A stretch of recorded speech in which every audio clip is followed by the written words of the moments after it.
Pernahkah kita merenung jika satu saat kiamat datang, kita dibangkitkan dari kubur masing-masing, berdiri di padang mahsyar untuk mempertanggungjawabkan seluruh kegiatan hidup kita di dunia ini, lalu kita akan menuju ke alam akhirat. Sudahkah kita mempunyai simpanan untuk akhirat kita? Pada pertemuan kali ini saya ingin menyampaikan sebuah hadis di mana Rasulullah sallallahu alaihi wasallam bersabda, arba'un min kanzil jannah. Simpanan sorga ada 4 macam. Yang pertama, ikhfa'us sadaqah, menyembunyikan sedekah. Saudara-saudara kaum muslimin, sebagaimana yang kita maklum bahwa Allah Subhanahu wa taala melebihkan sebagian rezeki dari kita terhadap yang lain. Ada yang kaya, ada yang setengah kaya, ada yang miskin, ada yang setengah miskin, dan selanjutnya. Ada yang gajinya kecil tapi penghasilannya gede. Ada yang penghasilannya gede tapi nggak punya gaji. Ada juga yang memang gajinya gede dan penghasilannya gede. Kelebihan rezeki merupakan sunnatullah dan tidak harus membuat kita merasa lebih dari yang lain. Bahkan sebaliknya, kelebihan itu harus membuat kita ringan tangan untuk menolong mereka yang memang memerlukan pertolongan. Kalau saudara diberikan ilmu, maka pertanyaan akhirat cuma satu: ilmumu kau amalkan untuk apa? Kalau saudara diberikan umur yang panjang, pengadilan akhirat juga bertanya satu: umurmu kau habiskan di mana? Tapi kalau saudara diberikan harta, pengadilan akhirat akan bertanya 2: hartamu kau dapat dari mana? Kau belanjakan kemana? Dari mananya ditanya dan kemananya juga ditanya. Oleh karena kita akan dimintakan pertanggungan jawab, maka amanah yang bernama harta ini harus kita gunakan dengan sebaik-baiknya. Ada penggunaan yang merupakan kewajiban, itu zakat namanya. Ada penggunaan yang sewaktu-waktu, itu infak namanya. Ada yang lebih sewaktu-waktu lagi, dan itu sedekah namanya. Zakat dia terikat oleh haul dan nisab, oleh putaran batas waktu dan ukuran dari harta itu sendiri. Sedangkan infak terikat oleh situasi dan kondisi perekonomian seseorang.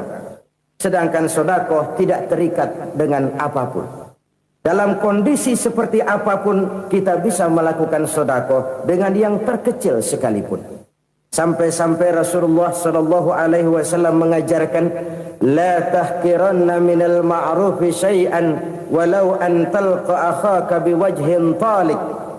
Atau ada hadis, tabassumuka fi wajhi akhika laka sadaqah. Senyumanmu kepada temanmu adalah sedekah. Jadi untuk melakukan sedekah tidak harus dalam berbentuk uang.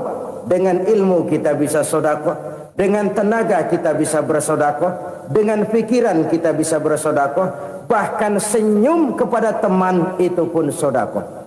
Jadi kalau sedekah dengan uang memang belum punya uang, nyengir aja banyakin. Itu asal pada tempatnya, jangan lalu ketemu tiang listrik cengengesan. Tentu tidak pada tempatnya dan tidak wajar. Nah, sedekah yang paling dicintai Allah adalah sedekah yang disembunyikan. Artinya jauh dari sifat riya. Kan kadang-kadang ada orang sedekah itu disebutkan namanya. Apa tidak bagus? Kalau memang niatnya ikhlas, ya bagus-bagus saja. Untuk memberikan sugesti kepada yang lain. Si Fulan bin Fulan nyumbang sekian, diumumkan. Boleh kalau niatnya untuk memberikan rangsangan kepada yang lain supaya dia menyumbang lebih besar dari orang tadi. Tapi kalau itu mendatangkan riya, maka sedekah yang paling dicintai Allah adalah sedekah yang disembunyikan. Tangan kiri saja tidak tahu apa yang diberikan oleh tangan kanan. Sedekah yang dilakukan dengan ikhlas akan merupakan perbendaharaan surga, tersembunyi dari pandangan orang lain. Tidak seorang pun tahu. Karena memang sikap yang baik adalah melupakan kebaikan dan mengingat kesalahan. Itu salah satu ciri orang bahagia. Orang yang selalu mengingat kesalahannya dan berusaha melupakan segala kebaikannya. Kalau dia akan berada kebaikan, dia tidak bisa ikut, dia merasa rugi karena dia merasa belum pernah berbuat baik. Tapi kalau akan melakukan kesalahan baru, dia ingat kesalahan yang sudah-sudah, sehingga terhalang baginya untuk melakukan satu kesalahan baru. Demikianlah saudara-saudara, bahwa Allah melebihkan rizki sebagian kita dari yang lain, agar terjadi tolong-menolong dalam kehidupan ini. Jadi kesenjangan yang nature, kesenjangan yang alami, itu sunnatullah. Ada yang kaya, ada yang miskin, ada yang kelas menengah. Nah, kenapa lalu sekarang kita berusaha mengentaskan kemiskinan? Oleh karena adanya kesenjangan struktural. Kalau yang kaya bisa semakin kaya, kenapa yang miskin tidak bisa naik jadi ikut sedikit kaya? Sebab pada dasarnya Islam adalah agama yang sejak turunnya sudah berupaya memerangi kemiskinan. Bahkan dikatakan kemiskinan itu mendekatkan kepada kekufuran.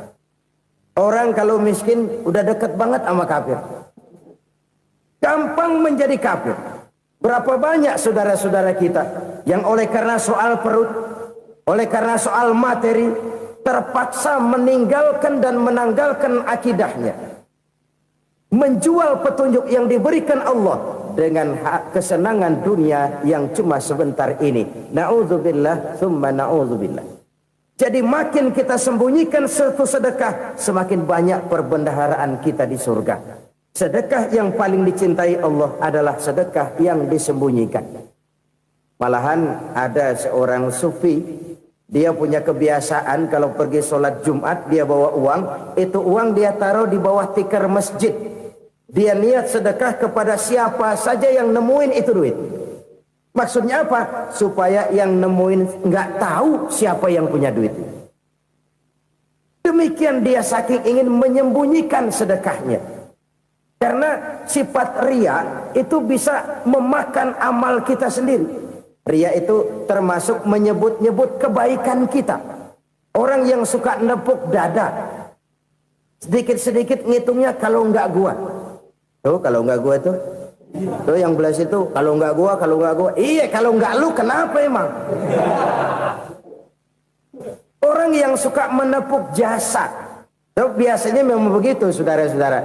Kalau perang lagi berkecamuk, orang nggak sempat ngaku jadi pahlawan. Tapi begitu perang selesai, yang kagak kenal bedil ngaku pahlawan, mas. Itu sesuatu yang biasa. Oleh karenanya, orang-orang yang ikhlas dalam bersodako, disembunyikannya sodako itu, Allah cinta betul. Malahan ada hadis memberikan jaminan, inna sodakotal mar'il muslimi tazidu fil umri wa tadfa'u mitata su'i. Sesungguhnya sedekahnya seorang mukmin tazidu fil umri, bisa menambah umur panjang, wa tadfa'u mitata su'i, dan menyelamatkan manusia dari mati secara su'ul khatimah. Jadi siapa yang kepengen panjang umur, banyaklah sedekah. Yang bosan hidup, pelit terus. Sedekah menambah panjang umur dan menyelamatkan manusia dari mati secara su'ul khatimah. Pak, katanya umur itu nggak bisa ditambah, nggak bisa dikurangin. Kapan? Kalau ajal sudah datang. Fa idza jaa ajaluhum la yastakhiruna sa'atan wa la yastakdimun. Kalau ajal datang tidak bisa dimajukan, tidak bisa dimundurkan. Itu kalau ajal sudah datang. Tidak bisa lagi umur ditambah dikurangi, sudah datang. Tapi kalau belum datang, itu kan haknya Allah. Mau ditambah, mau dikurangi, hak prerogatif Allah. Sebagai pencipta manusia, Allah maha kuasa dan maha mampu. Sedekah ini menambah panjang umur dan menyelamatkan manusia dari mati secara su'ul khatimah. Itu orang mati kan sama ya, kondisinya mati, nggak nafas. Tapi hakikat mati kan lain-lain. Ada yang mati itu husnul khatimah, baik akhirnya. Misalnya lagi ngaji mati, lagi sholat mati, lagi sedekah mati. Ini yang dinamakan dengan husnul khatimah, baik di akhirnya. Sebaliknya ada yang su'ul khatimah, jelek di akhirnya. Ini yang jadi catatan akhir. Lagi nyekek botol, mampus. Lagi banting kartu, modar. Su'ul khatimah, jelek pada akhirnya. Sedekah menyelamatkan manusia dari mati secara su'ul khatimah. Dan kita semua kepengen mendapat husnul khatimah, jauh dari su'ul khatimah. Oleh sebab itu yang bisa menyelamatkan kita dari penyakit itu antara lain adalah sedekah yang disembunyikan, yang dikerjakan dengan ikhlas karena Allah, tidak karena kepengen dipuji orang, tidak karena ingin dikatakan orang pemurah. Sebab orang dermawan itu orang yang memberi tanpa harus diminta. Kalau masih harus diminta, ya belum dermawan namanya, masih harus diminta. Kalau nggak diminta ya tulus, lolos, polos. Saudara-saudara kaum muslimin rahimakumullah, harta adalah amanat dan akan kita pertanggungjawabkan. Allah melebihkan rizki sebagian kita dari yang lain agar kita saling tolong menolong, bantu membantu. Nabi janjikan, siapa yang meringankan beban saudaranya muslim di dunia, Allah akan meringankan bebannya di akhirat nanti. Sebuah jaminan dari baginda Nabi. Si orang yang kita bantu barangkali tidak bisa membalas, Allah yang akan membalas lewat jalan lain yang tidak pernah kita sangka-sangka.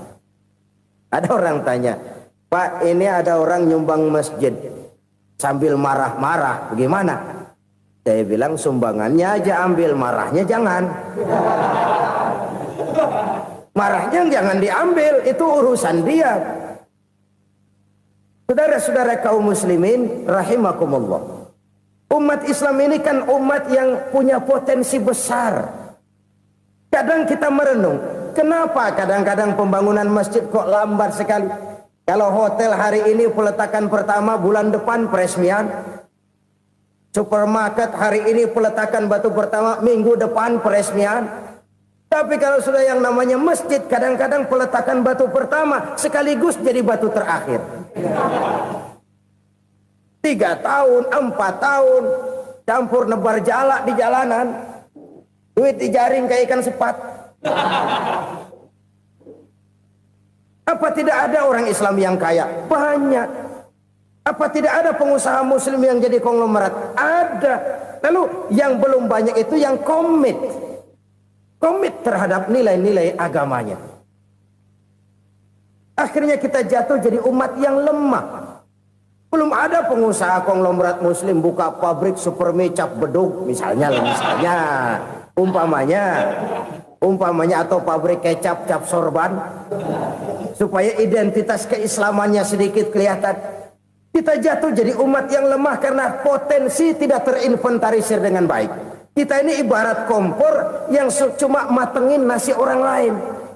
Potensi kita dimanfaatkan oleh orang lain. Ukhuwah Islamiyah kita baru terbatas kepada silaturahmi.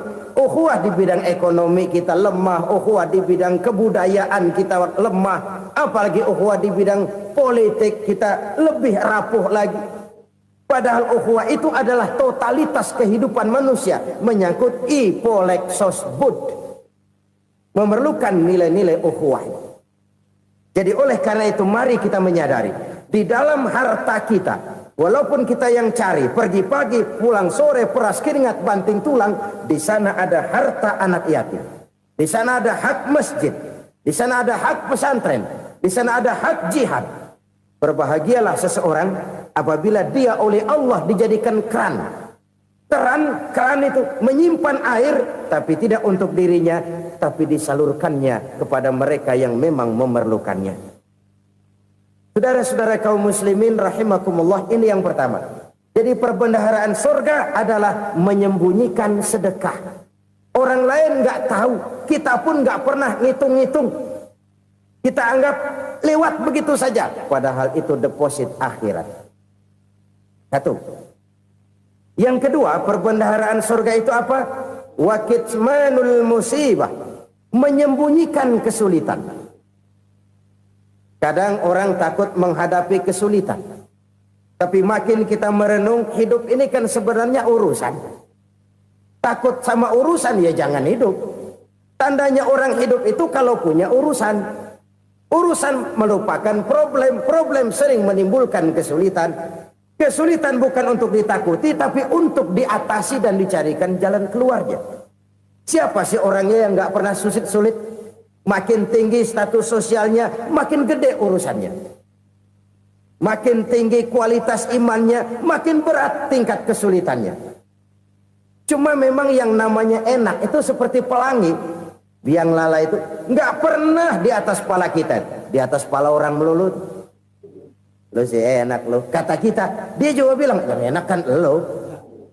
Pelangi itu nggak pernah di atas kepala kita. Kata tukang beca, aduh enak ya naik Mercy. Kata tukang beca, apa yang di dalam mobil Mercy? Aduh enak bener tukang beca, di jok ngeringkuk ngorok pulas bener.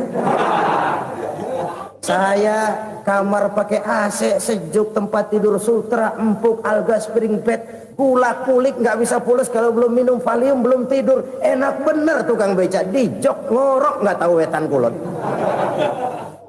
Si tukang beca bilang yang di Mercy enak, yang di Mercy bilang tukang beca enak. Inilah enak, nggak pernah di atas kepala kita, di atas kepala orang lain melulu enak itu. Nah, saudara-saudara, yang merupakan perbendaharaan surga itu orang yang bisa menyembunyikan kesulitan, baik pribadi ataupun rumah tangga. Nih terutama rumah tangga yang jadi soalnya. Kadang-kadang kita ini kalau senang, sebaliknya kalau senang kita diam, kalem aja, cuek. Banyak banget duit kita bawaan, diam aja udah. Malah ketemu orang takut. Tapi begitu susah, sekampung tahu. Padahal Nabi mengajarkan perbendaharaan surga itu menyembunyikan musibah, menyembunyikan kesulitan. Kalau enak, cerita sama orang-orang. Kalau nggak enak, rasain sendiri, tekan sendiri, atasin sendiri. Kita kan sebaliknya, senang kita diam, asal lagi susah, paling tidak kita nyari teman buat cerita kesusahan. Siapa orangnya yang nggak pernah susah? Cuma soalnya bagaimana kita mengatasi kesusahan itu sendiri. Begitu juga misalnya kalau orang sudah berumah tangga, itu orang tuanya harus menjadi tempat dia cerita yang enak-enak saja. Yang nggak enak rasain berdua, selesaikan berdua, atasin berdua. Jangan dibalik. Asal senang diam, giliran susah saja. Maknya laporan. Terbalik. Bisa menjaga security informasi. Maka nama bayam keluar diem, malah seluitan. Enak amat lo makan daging ayam. Security informasi.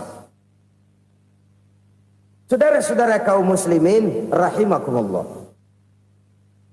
Ujian yang terberat itu yang pernah diberikan kepada para nabi, para rasul, para aulia, para ulama. Makin tinggi keimanan, makin berat bentuk kesulitan. Ayo saya kemukakan satu contoh saja. Ada seorang nabi yang kaya, nabi kaya, namanya Nabi Ayub. Iblis kalau orang begini kan keki, ibadahnya rajin, kaya. Nah, yang kayak begini susah digodain. Kalau ibadahnya rajin, miskin, kali bisa disogok. Sini imannya mantap, ibadahnya rajin, kaya, nabi lagi. Oh, tapi namanya iblis nggak kurang akal. Laporan, Tuhan, kenapa Les? Ya ini bahasa saya, bahasa Qurannya sih nggak gitu. Itu hambamu yang namanya Ayub, dia rajin ibadah cuma karena dikasih kaya aja. Coba kasih miskin dia, berhenti dia sembahyang. Ah, kamu bisa aja. Saya tahu Ayub itu hambaku yang ikhlas. Saya buktiin Tuhan, silahkan. Dibuktiinlah, iblis turun ke alam ini.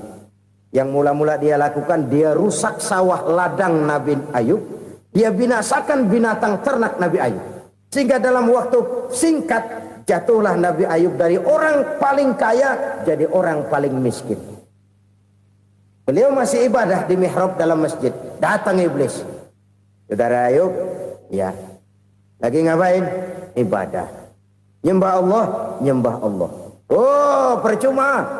Kenapa? Tuhan yang ente sembah nih, dia udah bikin miskin ente.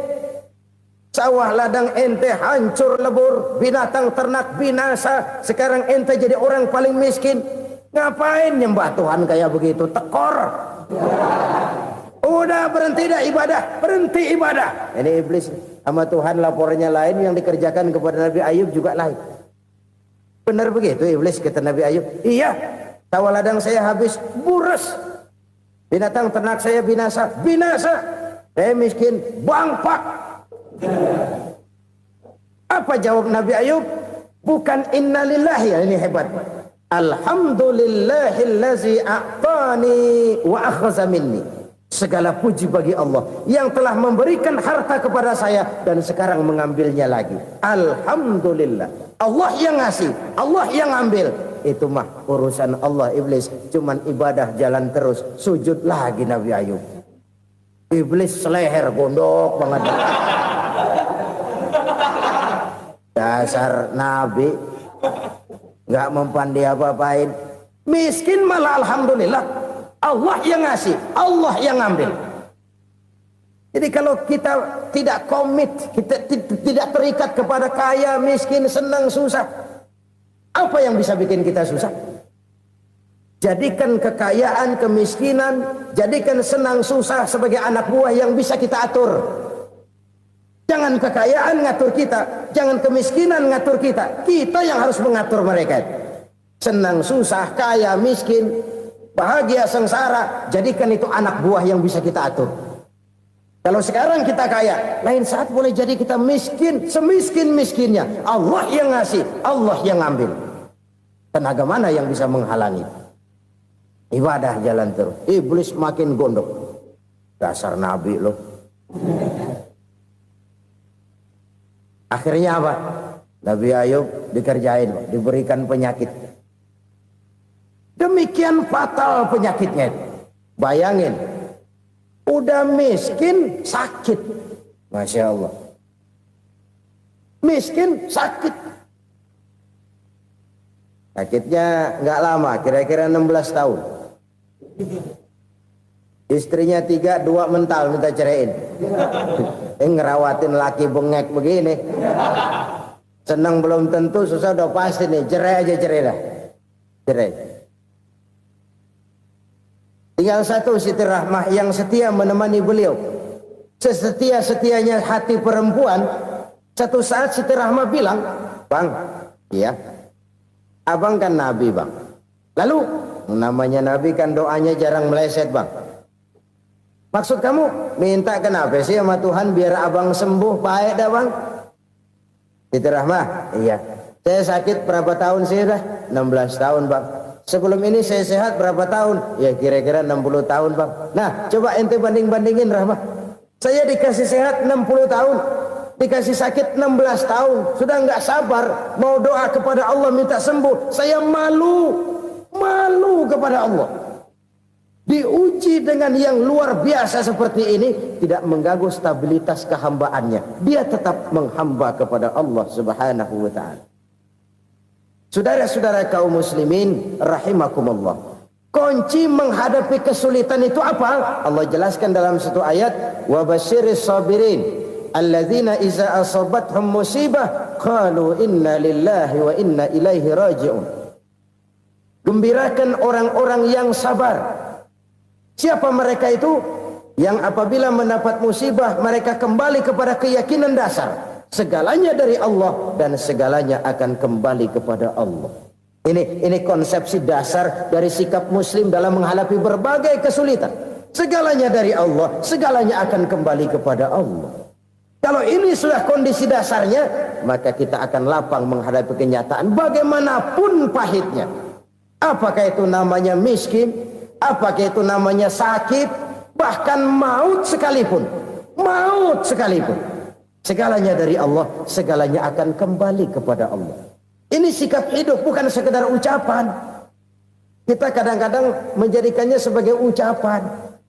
Mulutnya sih nggak berhenti, innalillahi wa inna ilaihi rajiun, tapi nangisnya terus gerung-gerungan.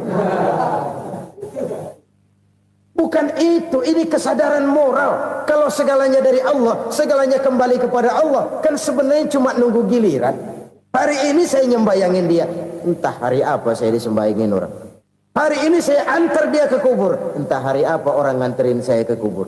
Hari ini saya tahlilkan dia, entah nanti kapan orang tahlilkan saya. Segalanya dari Allah, segalanya akan kembali juga kepada Allah.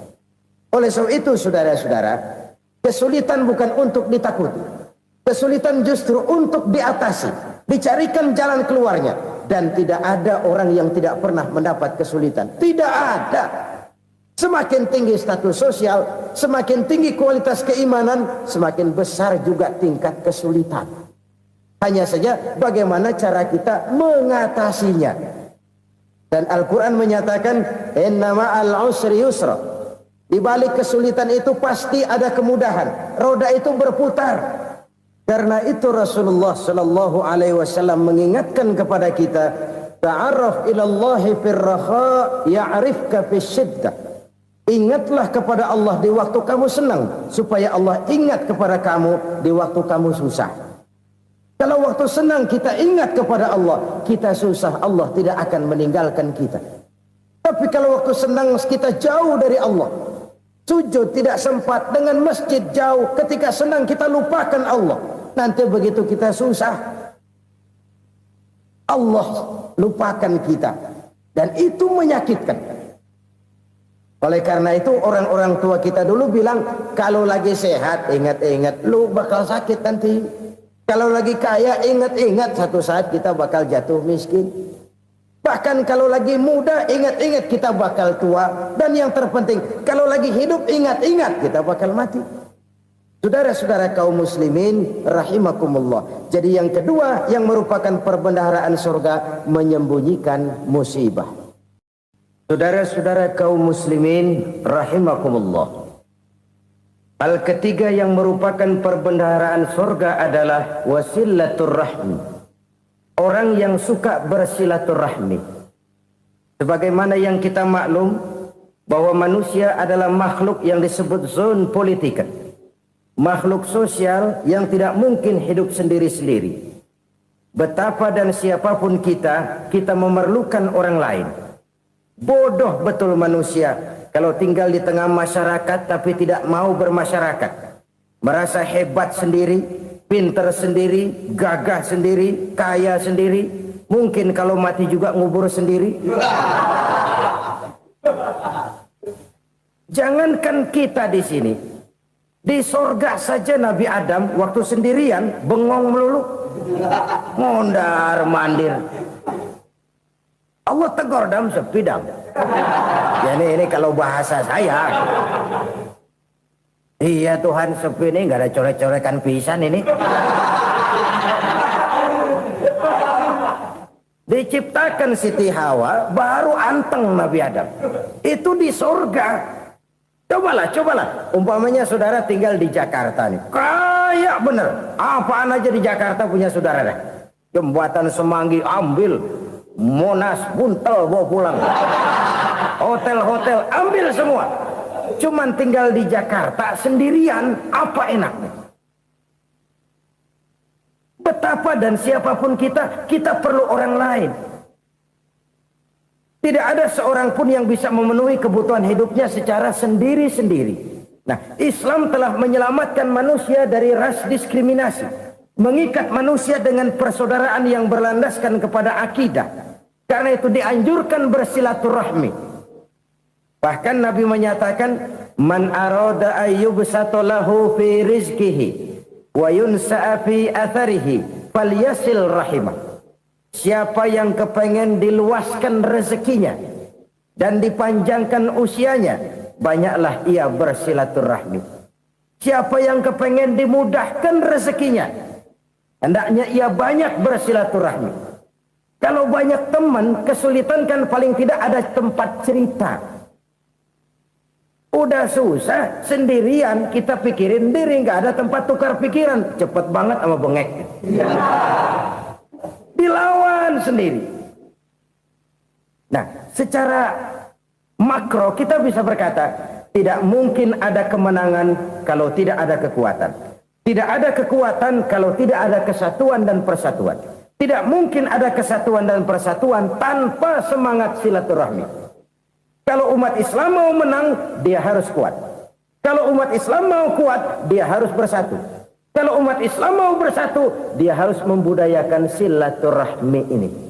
Bahkan sampai-sampai kata Nabi, kalau bisa cari nilai tambah. Apa? Silman qata'ak. Bersilaturahmilah kau kepada orang yang marah denganmu. Masya Allah, indahnya ajaran agama kita. Orang yang marah pun kepada kita, kata Nabi, kalau bisa bersilaturahmilah kepadanya, kepada orang yang marah itu. Di situ nilai tambah. Cuman jujur nih hadis, ngucapinnya gampang, ngamalinnya yang berat banget. Orang marah sama kita, kita disuruh silaturahmi. Ada apa malu? Lu marah, ada gue marahan lagi. Tunggu pikirin. Saudara-saudara kaum muslimin rahimakumullah. Tapi ini yang diajarkan, bahkan ini yang dicontohkan oleh baginda Rasul. Bagaimana begitu mudah? Misalnya satu saat Abu Jahal ini ngatur strategi bagaimana bikin Muhammad celaka. Dia gali lubang di depan tempat tidurnya. Dia tutupin daun korma. Terus dia panggil seseorang, ke sini. Kasih tahu Muhammad, pamannya sakit keras, minta ditengokin. Berangkat orang ini ke sana. Muhammad, labbaik. Pamanmu sakit keras, dia minta ditengokin. Baik, saya akan datang menjenguk beliau. Berangkatlah Nabi ke rumah Abu Jahal tanpa prasangka apapun.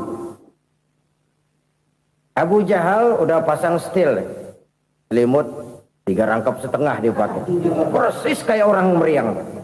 Tapi sembari ngintip dari balik selimut, begitu Muhammad buka pintu, nah masuk perangkap nih. Muhammad jalan menuju tempat pembaringan. Makin lama makin dekat, makin lama makin dekat, makin dekat ke lubang yang dipasang oleh Abu Jahal itu. Dalam hati Abu Jahal, terus dah jatuh, mampus dah lo ini.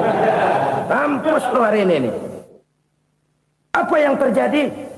Malaikat Jibril datang. Muhammad, pamanmu cuma pura-pura sakit. Di depan tempat tidurnya ada lubang perangkap supaya kamu jatuh ke situ. Sudah, kamu pulang. Balik kanan Nabi. Sudah hampir jatuh ke lubang, balik kanan, pulang. Bayangin kecewanya Abu Jahal. Muhammad dikit lagi, Muhammad dikit lagi. Enggak paman, saya pulang aja. Emosi bangun dari tempat tidur, enggak sadar kalau lagi pura-pura sakit. Lompat ngejar Nabi, dia lupa dengan lubang yang dia gali.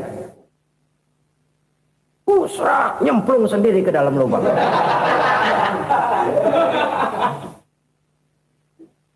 Nabi terus berlalu. Ini terjadi keanehan. Jatuh ke lubang yang dia gali itu sebenarnya nggak terlalu dalam ya, antara 3-4 meteran lah. Tolong saya jatuh ke lubang ini. Datanglah pelayan-pelayannya itu. Angkat saya dari sini. Oh, yang ngulurin tambang. Satu gulung, belum juga nyampe itu tambah. Kurang, beli lagi ke warung. Sambung, ulur lagi, nggak juga bisa sampai. Wah, ini kerjaan Muhammad ini. Tolong, siapa salah seorang kamu ke rumah Muhammad? Kasih tahu, encangnya kecebur. Minta ditolongin. Sampaikan kepada Rasul. Kenapa?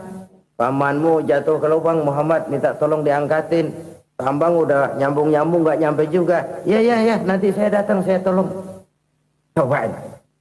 Nyata-nyata orang berniat jahat mau mencelakakan dia. Datang dia menolong. Ini yang disebut air tuba dibalas air susu ya ini. Bukan sebaliknya. Air tuba dibalas air susu. Paman, kecebur ya? Iya Muhammad, tolong ini. Pegang tangan saya. Nabi ulurkan tangannya, nyampe, dipegang oleh Abu Jahal, diangkat ke atas, sampai atas. Apa kata Abu Jahal? Sihirmu memang hebat Muhammad. Udah ditolongin dikata sihir, yang enak kita kemplang kan itu orang begitu. Urusan apa? Tapi inilah akhlak. Kalau bisa kamu bersilaturahmilah dengan orang yang marah kepadamu sekalipun. Orang marah kita tetap baik. Kalau kita berbuat baik sama orang yang memang baik, rasanya sih biasa-biasa aja. Orang baik kita baik lagi, ya draw aja, belum ada nilai tambah di situ. Baru ada nilai tambah kalau kita bisa berbuat baik kepada orang yang nyakitin kita. Itu namanya kita setingkat di atas dia. Dia sakitin kita, kita berbuat baik sama dia. Dia pelit sama kita, kita baik sama dia. Dia marahin kita, kita deketin dia. Di situ kita punya nilai tambah. Jadi siapa yang ingin diluaskan rezekinya, kata Nabi, dan dipanjangkan umurnya, hendaklah ia banyak-banyak bersilaturahmi. Sederhana sebenarnya silaturahmi, tapi silaturahmi membangkitkan semangat kesatuan dan persatuan. Kesatuan dan persatuan melahirkan kekuatan. Dalam matematika 1 ditambah 1 pasti 2. Tapi di tengah masyarakat, 1 orang takut ditambah 1 orang takut, hasilnya jadi 2 orang setengah berani. Kenapa setengah berani? Karena udah berdua. Tadi pan takut sendirian. Kalau dia kumpul turu-turu takutlah jadi berani. Kita yang lemah, kita yang tidak berdaya, kita yang miskin, kalau mau kompak bersatu, apa yang nggak bisa kita kerjain? Apalagi tinggal di kota besar, pilihan cuma 2. Bertahan atau minggir. Bertahan atau minggir. Untuk bisa bertahan harus mampu bersaing. Untuk mampu bersaing harus punya keahlian. Keahlian harus ditunjang dengan pendidikan, ditambah oleh kekompakan sebagai umat. Udah miskin mencar mulu, orang injak kita. Orang nggak pandang urusan apa malu. Oleh karena itu, silaturahmi pada hakikatnya merupakan roh dari ukhuwah yang diajarkan oleh agama kita. Bagaimana Islam menyelamatkan masyarakat manusia dari ras diskriminasi, mengikat manusia, dan tidak ada persaudaraan yang lebih indah selain persaudaraan yang diikat dengan nilai-nilai akidah.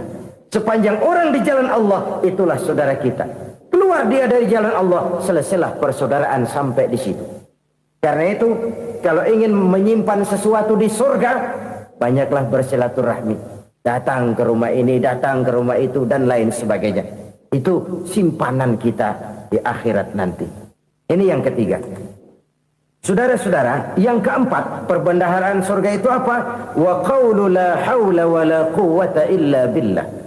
Ucapan la hawla wa la quwwata illa billah. Ibadah kan ada yang berat, modalnya besar. Bangun masjid berat, modalnya besar. Bangun rumah sakit berat, modalnya besar. Ada ibadah yang berat tapi modalnya ringan. Misalnya puasa. Puasa itu berat, mengendalikan nafsu. Kalau sekedar nggak makan nggak minum sih enteng, mengendalikan nafsu. Itu jihad terbesar, tapi kan modalnya ringan, cuma niat saja. Ini ibadah berat, modalnya ringan. Ada ibadah yang ringan, modalnya juga enteng. Seperti termasuk ucapan la haula wa la quwwata illa billah. Tanpa sadar, la haula wa la quwwata illa billah. Nyelengin tuh di surga. Nyelengin, kita nggak terasa, nyelengin simpenan akhirat. La haula wa la quwwata illa billah. Nyimpan lagi. Kaget, la haula wa la quwwata illa billah, nyimpan lagi, banyak simpanan. Walaupun sebenarnya yang dimaksud di sini adalah kesadaran batin bahwa tidak ada daya dan kekuatan kecuali Allah. Itu intinya. Kita memulai pekerjaan disunahkan baca bismillah, kan begitu. Apa itu? Kesadaran moral. Bahwa ini saya bisa kerjakan. Saya kerjakan ini dengan menyebut nama Allah. Kenapa? Kalau Allah tidak memberikan daya dan kekuatan, mana mampu saya kerjakan ini. Maka saya kerjakan ini dengan menyebut nama Allah. Bismillah. Kesadaran moral. Manusia hanya wajib berusaha, tapi nggak pernah wajib berhasil. Banyak hal-hal yang kalau kita renungkan secara rasio nggak mungkin. Tapi jadi kenyataan. La haula wa la quwwata illa billah. Tidak ada daya dan kekuatan kecuali bagi Allah semata-mata. Kesadaran moral akan kelemahan dan keterbatasan makhluk bernama manusia. Kadang kita kagum dengan otak, tapi kita sering lupa sama yang bikin otak. Padahal bagaimanapun hebatnya otak, yang bikin otak pasti lebih hebat dari otak. Nggak percaya, silahkan otak-otakan. Inilah kecenderungan. Kita kagum dengan pesawat-pesawat mutakhir, bukan main, besi gede banget terbang itu. Alangkah hebatnya. Lalu apa yang bikin otak tidak lebih hebat dari itu semua? Kita puji laut. Apa yang bikin laut tidak lebih hebat dari laut itu? La haula wa la quwata illa billah. Tidak ada daya dan kekuatan kecuali Allah. Apa yang bisa kita lakukan kalau tidak karena daya dan kemampuan yang diberikan oleh Allah kepada kita? Lahirlah sikap tawadu, rendah hati, tidak melonjak menjadi angkuh dan sombong, sadar akan kelemahan dan keterbatasan diri. Sebagai makhluk yang diciptakan oleh Allah Subhanahu wa taala. Jadi satu sisi ini ucapan yang berpahala, la haula, jadi wiridan. Pada sisi lain ini kesadaran moral, sikap mental, kesadaran batin bahwa yang punya daya dan kekuatan itu cuma Allah. Kita nggak pantas untuk sombong, sebab sombong itu pakaiannya Allah. Kita nggak sedang pakai pakaian Allah, kegedean. Dan makin kita renungi, makin terbentur. Apa sih yang bisa kita sombongin? Kita mau sombong apa? Kaya? Pintar? Itu kan semua relatif. Di atas langit masih ada langit lagi. Jadi oleh karenanya, marilah kita menyadari. Manusia hanya wajib berusaha, tapi tidak pernah wajib berhasil. Yang berusaha saja tidak wajib berhasil, apalagi yang tidak berusaha. Islam bukan agama orang pemalas yang selesai sholat lalu enggelohom, enggelenggem ayem-ayem. Tapi Islam bukan agama orang sombong yang setelah berusaha lalu tidak memerlukan Allah. Kita bisa saja bikin proyeksi, tahun sekian kita bakal panen besar menurut perhitungan otak. Tapi ada kejadian lain. Apa? Tikus ngambek. Habis itu dimakanin tikus, panen gagal. Proyeksi rasional gagal oleh tikus-tikus yang ngambek itu. Bisa saja terjadi. Tahun depan kita panen besar, urung. Kenapa? Musim panas panjang. Dan sekarang ini koran-koran bikin berita musim mengalami penyelewengan. Bukan cuma manusia yang nyeleweng sekarang. Musim pakai nyeleweng. Mestinya kan musim hujan udah selesai, masih hujan-hujan juga. Musim. Nah sekarang kita boleh bikin proyeksi, kita bakal panen besar. Tahu-tahu musim panas panjang, sawah retak, air kering. Cari teknokrat yang paling botak, suruh pendekin tuh musim panas. La haula wa la quwata illa billah. Inilah kesadaran moral. Saudara, saya teringat satu saat ada seorang konglomerat. Umurnya ya kira-kira 70-an. Satu saat dia ditanya oleh wartawan, "Pak, umur Bapak berapa sih?" "Ya paling 10 tahun." 10 tahun? 10 tahun? Anak Bapak berapa orang? Satu saja? Satu. Harta Bapak berapa? Ya paling-paling bangsa 7 juta kali. 7 juta? Iya. Pak, kenapa Bapak bohongi saya? Bapak punya buku biografi. Koran-koran, majalah-majalah banyak memuat cerita riwayat hidup Bapak. Saya tahu umur Bapak 70. Kenapa bilang cuma 7 tahun? Saya tahu anak Bapak 8. Kenapa cuma bilang 1? Saya tahu harta Bapak miliaran, mungkin triliunan. Pabrik di mana-mana, bank di mana-mana. Kenapa bilang uang Bapak cuma 7 juta? Nah, kata si konglomerat tadi, kamu benar nak, kamu benar. Umur saya kalau jumlahnya memang 70 nak. Cuman ingat-ingat saya, baru 7 tahun terakhir ini saya sujud. Baru 7 tahun terakhir ini saya berusaha dekat dengan Allah. Saya laksanakan perintahnya, saya jauhi larangannya. 7 tahun inilah rasanya yang ada nilainya di hadapan Allah. Yang 63 tahun matong, kelabu, kelem umur gue.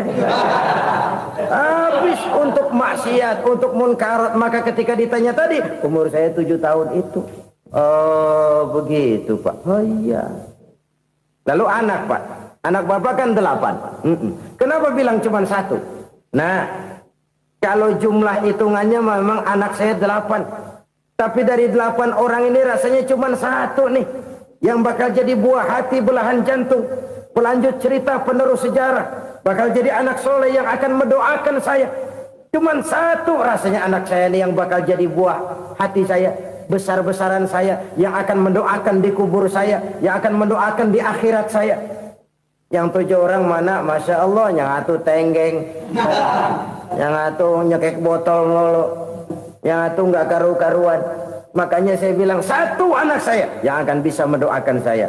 Oh begitu Pak. Iya. Nah harta Pak.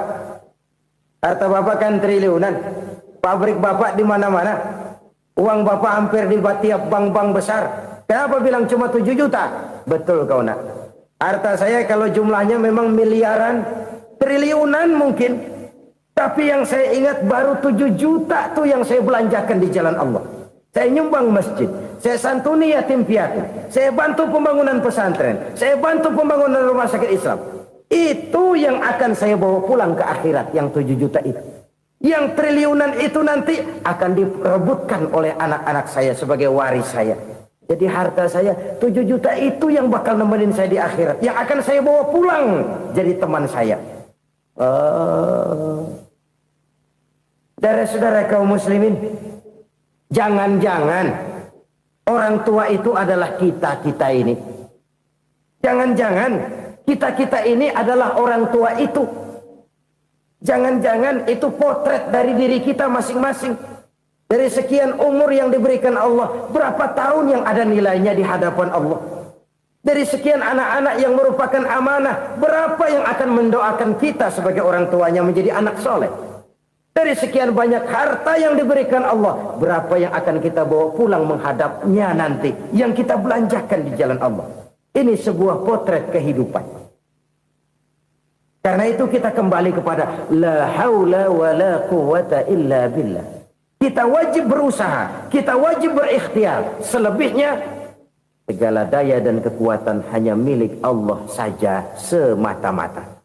Satu kesadaran batin dari setiap pribadi muslim. Setelah ia berusaha dan berikhtiar, ia menyerahkannya kepada Allah Subhanahu wa ta'ala. Jadi satu sisi ini merupakan wiridan ucapan yang mengandung pahala. Pada sisi lain ini merupakan sikap batin dari seorang muslim di dalam ia menghadapi realitas kehidupan ini. Saudara-saudara kaum muslimin rahimakumullah. Kalau ini kita jadikan satu basis kehidupan, maka ini akan menyelamatkan manusia dari kemungkinan tergelincir menjadi orang yang lupa diri dan lupa darat. Sebab itu Imamul Ghazali berpesan, jadidis safinah fa innal bahra amiq wa khuziz zad fa inna safara ba'id wa khaffifil hamla fa innal hamla sadid. Perbarui selalu kapalmu karena lautan sangat dalam. Bawa bekal yang banyak karena perjalanan ini sangat jauh. Ringankan beban karena kebanyakan beban akan menyakitkan. Alangkah indah kalimat ini, alangkah dalam makna yang terkandung di sana. Perbarui selalu kapalmu karena lautan sangat dalam. Apa artinya ini? Jaga mentalmu baik-baik. Pelihara imanmu baik-baik karena hidup penuh cobaan seperti lautan. Kita kalau berlayar di lautan kan kadang-kadang tenang, angin bertiup sepoi-sepoi basah. Jika malam datang, bintang gemintang bertabur menghias cakrawala. Rembulan memantulkan sinarnya dengan indah. Dalam keadaan begitu berlayar enak. Tapi lain saat ombak menggunung, halilintar menyambar, angin topan bertiup. Berapa banyak sudah saudara-saudara kita yang tenggelam di lautan dunia tanpa sadar bahwa dia belum sampai kepada pantai yang akan dituju. Berapa banyak sudah saudara-saudara kita yang tenggelam di lautan dunia ini tanpa sempat bangkit lagi.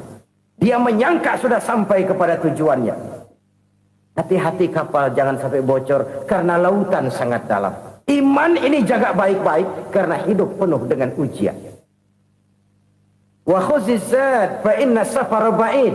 bawa bekal yang banyak karena perjalanan sangat jauh. Saudara mau ke Bandung, bawa duit. Saudara mau ke Surabaya, banyakkan lagi duitnya. Saudara mau ke Mekah, gepokan, iketan tuh duit nggak lembaran lagi. Makin jauh perjalanan, makin banyak bekal yang harus kita bawa. Kalau saudara dari Jakarta mau ke Surabaya, kagak bawa duit berangkat juga, itu sih bukan berani namanya, nekat. Sampai Surabaya belum tentu, sengsara di jalan udah pasti. Kenapa? Nggak bawa bekal berangkat. Sama juga kita nih, misalnya belum sempat sembahyang, mati. Waduh, berani banget orang. Belum punya bekal, mati. Sengsara di jalan. Atau bekal tidak cukup. Dari Jakarta saudara mau ke Surabaya, bawa duit 500 perak. Paling jauh Cikampek nyampenya itu. Paling jauh itu. Antara jauhnya perjalanan dengan bekal yang saudara bawa tidak seimbang. Hidup ini perjalanan panjang. A walking tour. Dimulai dari alam arwah, sebelum jasad diciptakan, roh diciptakan lebih dulu. Dari situ pindah ke alam rahim, dari alam rahim pindah ke alam dunia, dari alam dunia pindah ke alam barzah, baru menuju akhirat. Satu perjalanan panjang. Kalau bekal tidak bawa, sengsara di jalan. Bawa bekal yang banyak karena perjalanan ini sangat jauh. Wa khaffifil hamla, ringankan beban karena beban itu cuma akan menyulitkan. Kalau bekal itu sih keperluan, tapi beban nggak kita perluin, cuma ngeberat-beratin. Apa ini beban? Dosa, kecurangan, kebatilan, kesoliman, ketidakadilan, kesewenang-wenangan. Itu akan jadi beban kita di akhirat. Alangkah celakanya, perjalanan panjang, bekal tidak bawa, beban kelewat banyak, alamat sengsara di jalan. Pahala tidak ada, dosa berlipat ganda. Na'udzubillah, summa na'udzubillah. Kalau kita rangkum nasihat Al-Ghazali dengan kisah si konglomerat tadi, kita akan mengambil kesimpulan. Pertama, bekal terbaik dalam menghadapi gejolak kehidupan ini tidak lain adalah iman. Yang kedua, pahala dan dosa. Dua hal kontroversial. Pahala adalah bekal, dosa adalah beban. Tapi kita sekarang kan tidak begitu terangsang kepada yang abstrak. Orang berlomba mencari yang konkret-konkret saja. Yang real. Kalau memang dosa, benjol dong. Kira-kira begitu. Kira-kira begitu. Persis orang Yahudi dulu. Orang Yahudi itu kan pernah minta kepada Nabi Musa. Ya Musa, lan nu'mina laka hatta narallaha jahrah. Musa, kami nggak bakal mau beriman kepada Allah kalau belum kami lihat Allah ada nongkrong di depan kami. Kalau memang Tuhan ada, taruh dong di depan kami. Mau yang konkret-konkret saja. Kalau memang dosa, benjol dong. Kalau memang pahala, berasa dong. Orang terangsang kepada yang real, yang konkret-konkret saja. Karena itu, untuk mengejar dosa, orang mau bayar. Tapi untuk mengejar pahala, walaupun tidak bayar, orang segan. Ini yang dikatakan oleh Nabi, kamu mengharapkan ke surga, tapi kamu berat melaksanakan sesuatu yang bisa membawa kamu ke surga. Kamu ingin jauh dari neraka, tapi tiap saat kamu lakukan perbuatan-perbuatan yang justru menjerumuskan kamu ke neraka. Idda'aitum an-najata minan nar wa ramaitum fiha anfusakum. Kamu ingin selamat dari neraka, tapi kamu lemparkan diri kamu ke neraka. Kamu ingin masuk surga, tapi berat sekali kamu melakukan perbuatan-perbuatan yang bisa menyampaikan kamu di surga. Saudara-saudara kaum muslimin rahimakumullah. Jadi hal keempat yang merupakan perbendaharaan surga adalah la haula wa la quwwata illa billah. Satu sisi ini merupakan ucapan yang memperberat timbangan akhirat. Pada sisi lain ini merupakan sikap hidup seorang muslim. Kesadaran batin yang sangat dalam bahwa tidak ada daya dan kekuatan kecuali Allah. Dan itu kita simbolkan pada saat memulai pekerjaan dengan Bismillah, dengan menyebut nama Allah. Satu kesadaran moral, saya hanya bisa melakukan ini karena diberikan daya dan kekuatan oleh Allah. Lahirlah sikap tawadu, rendah hati, tidak melonjak menjadi angkuh dan sombong. Saudara-saudara, sampai sini dulu jumpa kita kali ini.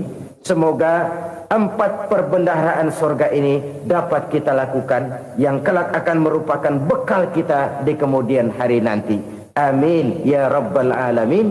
Terima kasih atas segala perhatian. Mohon maaf atas segala kekurangan. Usikum wa iyaya bitaqwallah. Wassalamualaikum warahmatullahi wabarakatuh. Waalaikumsalam warahmatullahi wabarakatuh.